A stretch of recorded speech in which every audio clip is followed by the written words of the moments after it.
When I first met Clara, she was charming in every way, kind, witty, and incredibly organized.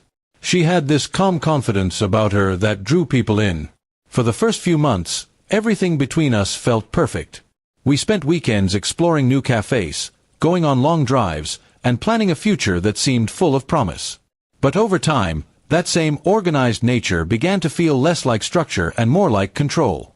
It started with small things. She wanted me to text her every time I reached somewhere. Then, she began reminding me to phrase things better when we talked. I thought it was harmless at first, maybe even caring. But soon, I started feeling like I was being graded in a relationship instead of being loved. One evening, after a minor disagreement about me forgetting to take out the trash, Clara said we needed rules to avoid misunderstandings. I laughed it off, thinking she was joking. But the next day, she showed up at my apartment holding a neatly stapled 7-page document. She called it our relationship contract. At first, I genuinely thought it was a prank.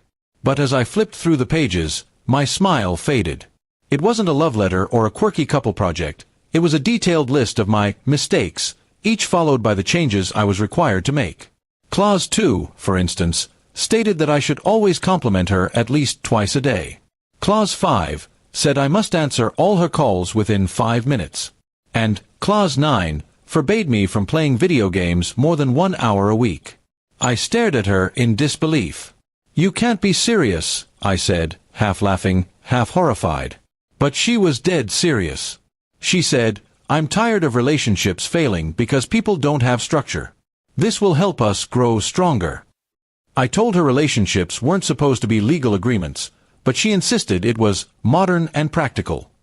For a while, I tried to go along with it. I didn't want to lose her. Every time I felt suffocated, I reminded myself that love takes compromise. But slowly, it began eating away at me.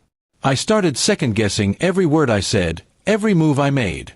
I wasn't acting naturally anymore. I was performing for approval. The worst part was the weekly review section.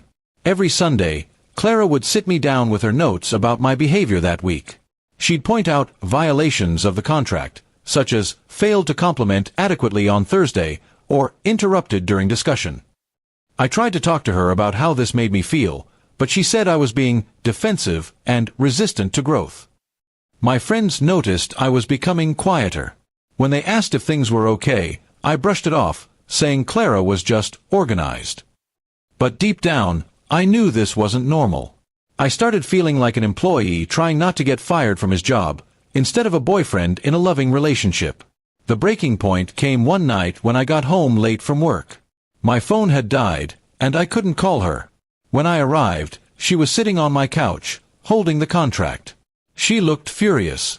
"You violated Clause 5 and Clause 12, she said coldly. "You didn't inform me about being late, and you missed your daily affirmation." I stood there speechless. It felt surreal, like I was in some twisted courtroom instead of my own home. That night, I finally spoke up. I told her I couldn't live by a list of rules just to prove my love. I said I wanted to be loved for who I was, not for how well I followed her system. She tried to argue, saying I was overreacting, but something inside me had already broken. I quietly packed a few things and left.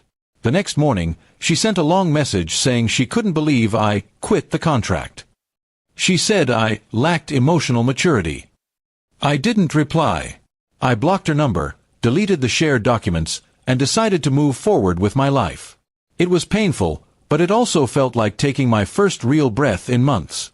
Over time, I realized how much I'd changed just to keep her happy.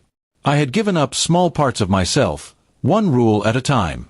I used to laugh easily, make jokes, and enjoy life freely. Under her system, I became anxious, careful, and silent.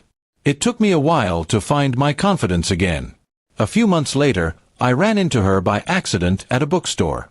She seemed surprised to see me, and for a moment, her eyes softened. She said she was in therapy now and had realized that her contract idea was her way of controlling fear, not love.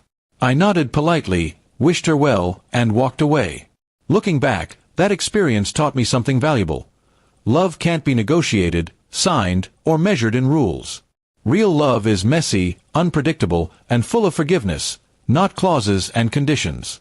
I learned that peace in a relationship doesn't come from control, it comes from trust. Now, whenever someone asks me what I look for in a partner, I just say this: someone who accepts my imperfections without turning them into paperwork.